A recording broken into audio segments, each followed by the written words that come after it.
Hey friends, so I'm recording on the computer and things are kind of weird when I record on the computer. I'm so sorry. But Velma, Gratch, and the way cool butterfly. This is a really super cool story that I can't wait to share with you all so that we can do our check for understanding butterfly stages job together. Love this part. It's got all different types of caterpillars because there are all different types of butterflies in the universe. Velma, Gratch, and the way cool butterfly. Velma Gratch was the youngest of the three Gratch sisters.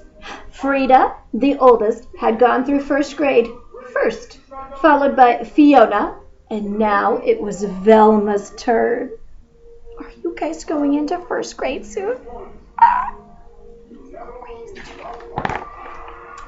The chorus teacher remembered Frida's best because she had a voice like an angel.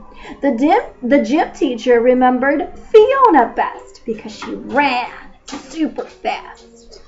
And the first grade teacher, Mr.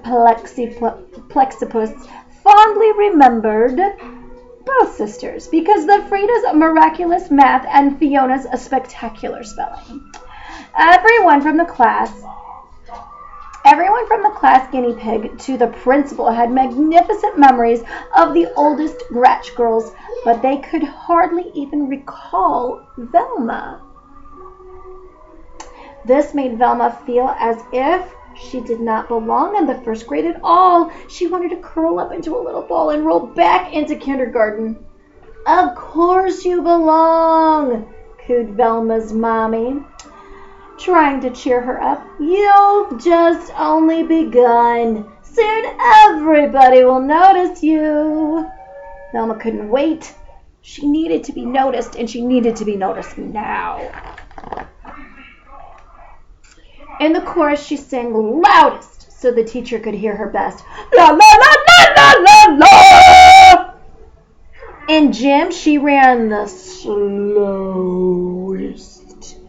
so that the teacher could see her for a long time.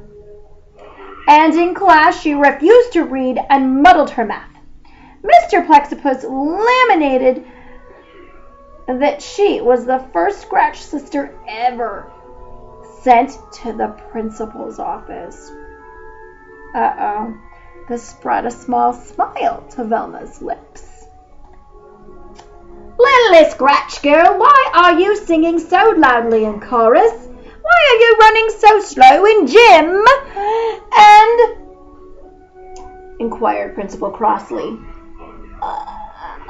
Because, answered Velma, I want you to remember me just like you remember Frida and Fiona. The principal's owlish eyes opened wide. But my dear, those Gratches are remembered for good things. Velma's small smile pretzel twisted into a full-blown frown. Science was Velma's favorite subject. She had learned many fabulous facts like how a rainbow is born and why volcanoes burp, and the latest lesson was about butterflies. Mr. Plexipus explained that butterflies start as an egg. The egg turns into a caterpillar. The caterpillar disappears into a chrysalis, which is a little sac, and does not come out until it changes into a beautiful butterfly. He called this change metamorphosis. Velma didn't want to forget this extra long word, so she repeated it again and again and again as she walked home from school. Metamorphosis, metamorphosis. Frida, when you were in first grade, did you study butterflies? Velma asked her oldest sister.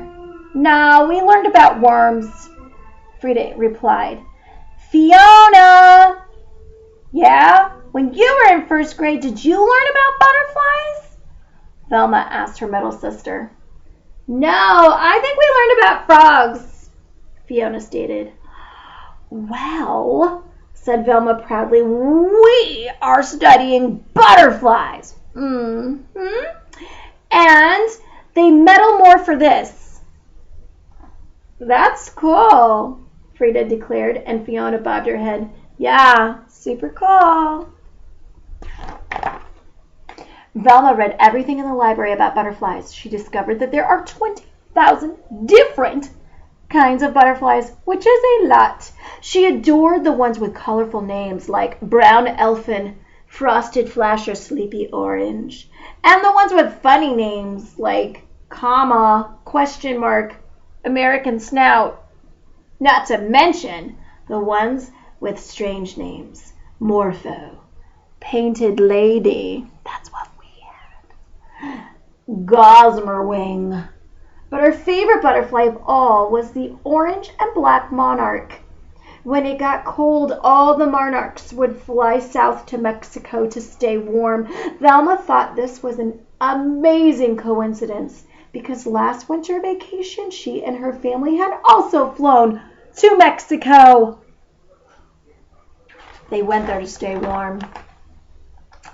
In science, Mr. Plexipus announced that they would take a class trip to the Butterfly Conservatory, a place where real butterflies were collected and cared for. Because Velma didn't want to forget this extra long word, she repeated it again and again and again on her walk home. Conservatory, conservatory. Frida, did you take a class trip in first grade? Velma asked her oldest sister. Sure did. We went to a museum, Frida replied. Fiona, did you take a class trip in first grade? Velma asked her middle sister. Sure did. We went to the aquarium, Fiona stated. Well, said Velma proudly, we're going to the can serve the story. That's where we're going for first grade. Never heard of that. That's cool, Frida declared. Fiona bobbed her head. Way cool. In agreement. The Butterfly Conservatory was surrounded by fancy flower beds and bedecked with banners and butterflies. Velma was so excited. Her knobby knees wobbled, her spaghetti arms trembled, and her carroty curls shook. A sharp-nosed woman holding a clipboard introduced herself. I am your tour guide. Inside a butterfly might land on you. Do not touch its wings. Does anybody know why? Velma's hand shot up. Because they're made of teeny, teeny, tiny scales that could rub off like dust. And that is not good, she exclaimed. Precisely. Good job, young lady. What is your name? I'm Velma, the youngest of the 3 Gratch sisters. I don't think I know your sisters, the guide commented as they entered the rainforest.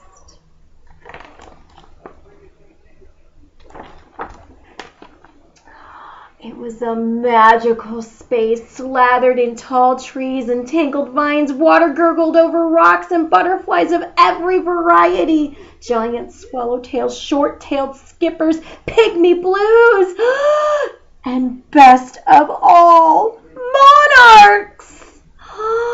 They flew up to forever.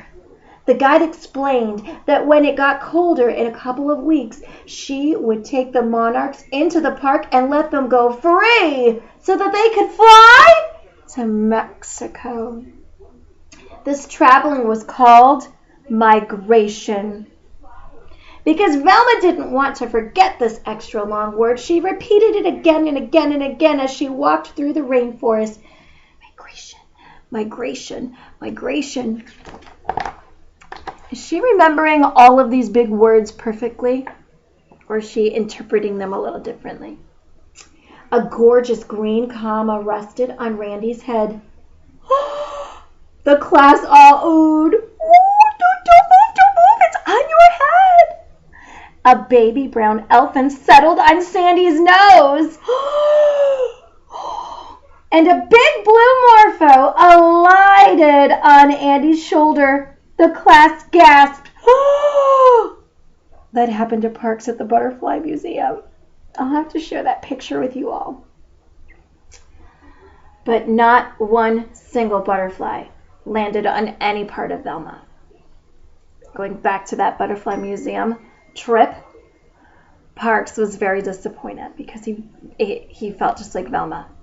And then all of a sudden, "It's time to leave," instructed the Mr. Plexipus as they neared the exit. A tear formed in a distant corner on Velma's eye. All she wanted was one single tingly touch of a butterfly. Exactly how Parks felt, because we had to go too when this happened. Beautiful. On a nearby branch sat the most lovely monarch. How she yearned to pet those velvety wings. She moved slowly. The class was leaving. One more inch. It was so pretty. So pretty. She froze. If she touched its wings, it might. But Velma couldn't do it. She could not hurt a butterfly. What happens to a butterfly if we touch their wings? Will they be able to fly? No. Come on now, Velma, we have to go. Sadly, Velma turned away, and at that very moment, the most marvelous thing happened. The monarch hopped from its branch and roosted right on Velma's finger. Delicate wings slowly folding, antennas twitching, weightless, wondrous, the insect just sat. Velma was in heaven. "The bus is waiting," her teacher called. Velma placed her finger next to the branch. "Bye-bye, butterfly," she whispered, but the monarch didn't move. "Listen, miss, we're closing," said the guide. Velma lightly blew on the butterfly. It didn't budge. Without ever touching the butterfly's wings, everyone tried to get the monarch to fly, to crawl, to walk off of Velma's finger. But nothing worked. At long last, Velma was told to leave with the butterfly still perched on her finger. What? It stayed there on the bus ride home. It stayed there when she slept and was still there when she awoke.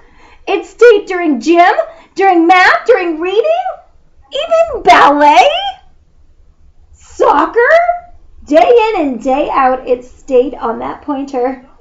Soon everyone from the class, guinea pig to the principal, knew about Velma and her butterfly. Mr. Plexipus laminated that Velma was positively the first Gratch girl ever sent to the principal's office twice. This stuck an oversized frown on Velma's face. "Velma!" Principal crossly commanded. "It's time for that butterfly to go!" Well, I've tried to let it go," Velma moaned, "but it won't." "Well, no one will ever forget this," the principal fumed. Velma's frown pretzel twisted into a smile. "I know what to do," she proclaimed. "Migration." What is she trying to say? Migration. Not migration, not my girl. Migration. Remember, where do the monarch butterflies go? They just celebrated their independence. Mexico. Velma paraded Principal Crossley, Mr. Plexipus, and her class, Frida and Fiona, to the park. Car horns were honking, people were yelling, but despite all the commotion, the monarch did not move. A cool wind from the west flew through the field. In the middle stood the tour guide from the conservatory, carefully opening an enormous sack. A single monarch butterfly stepped out, looked around, flittered away.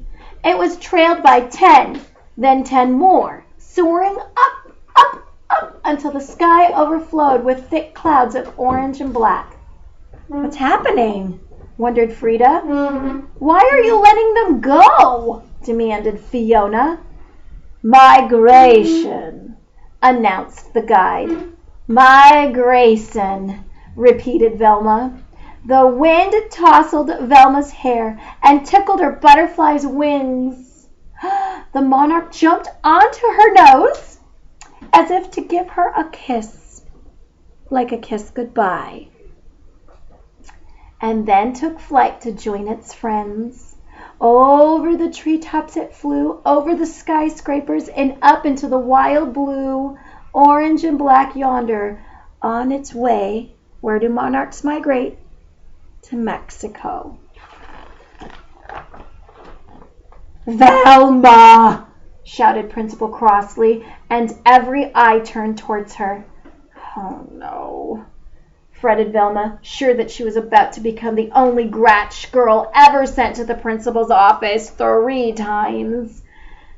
That was amazing, the principal said, and one and all bobbed their heads. This was gnarly, they all said in agreement. Then, with her fine finger where the monarchs had sat still for so long, a tingle, Velma followed by her 2 sisters, and they floated home. So Velma was feeling a little bit like, gosh, I just need something that makes it just about me. So all Gratch girls got to study something really cool. We got to study something really cool, butterflies as well. Our butterflies look like monarch butterflies, but they were not actually monarch butterflies. I did a little research when I was looking into when we first got them, and we didn't have monarch ones. I thought we did, but that's A-okay. And after this, go ahead and start coloring your 4 stages of a butterfly. Ooh.